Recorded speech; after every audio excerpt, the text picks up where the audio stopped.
Wes, the executive chef at Hampton Street Vineyard. And I was just talking to Chef Wes because, you know, I'm always interested in everyone's background whenever they come on the show and say they're a chef. And listen, with the flavors and everything that he had going on, I knew he was a Southerner, of course. And tell everyone where you're from.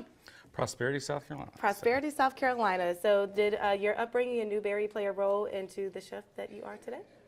Yes, I believe it did. Of course, you know, every chef has a grandmother that can cook the lights out, and I had two. Oh, so. Good. So you've been doing this since a young age, but professionally for what, 20 years? Yes.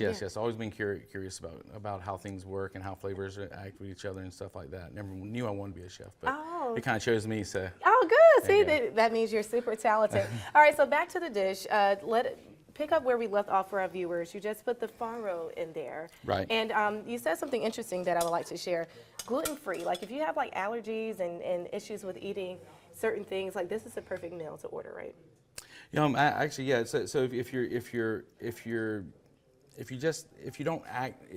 body won't act the same way to gluten, it might to this, because this is a super grain. It's a whole grain. It's not processed at all. It harvested right from the field, and then it's not even really milled. You know, you just kind of like shuck it and everything, and there you have it. So. All right, perfect. Okay, you're gonna go ahead and plate this for us. And that's the butternut squash you were talking about, It is the right? butternut squash. We take the big butternut squash and we will square it off, you know, and just roast it. And I like this because I like using vegetables and turn them into steaks. Okay, It's kind of cool and everything. So, we have the farro with the oyster mushrooms.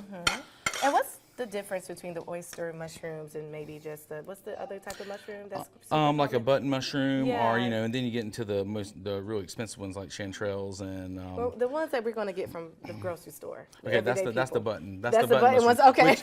Actually have a lot of flavor, but these have a very delicate flavor to it. Okay. And they're really makes everything look a little bit better as well, you know. And so.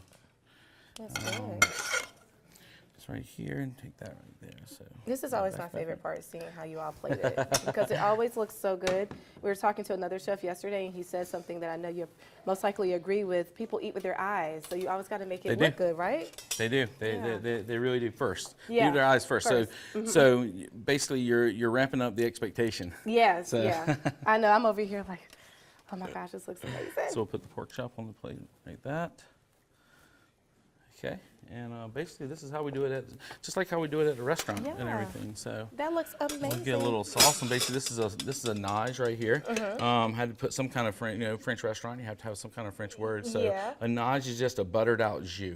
A jus. Okay. So just this is ham hock. We make a ham hock stock. Put in there. Bring down a little bit of cream, a little bit of butter. We call it gravy at home, but this this is like a fancy gravy, I guess you would say. So we pour that all in there and everything. It has all that nice smoky flavor to it that ham hocks bring. I love ham hocks. Oh yeah. That looks and everything. And then we're gonna top it with a little crispy root veg. In this case, it is we shave parsnips and just put it at a low fryer. Okay. Just to add a little bit of crunch and make it look all glamorous and stuff. That looks good. There we go. Look at that final product. That looks amazing. And tell everyone the name of the dish again.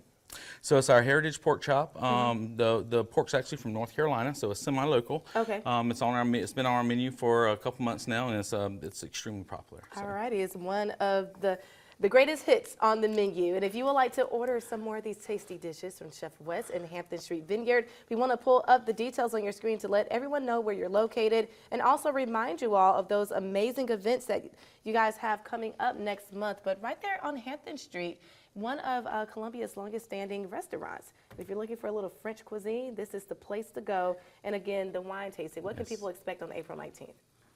To get a whole lot of knowledge of Bordeaux wines. It's one that, it's the classic region in France.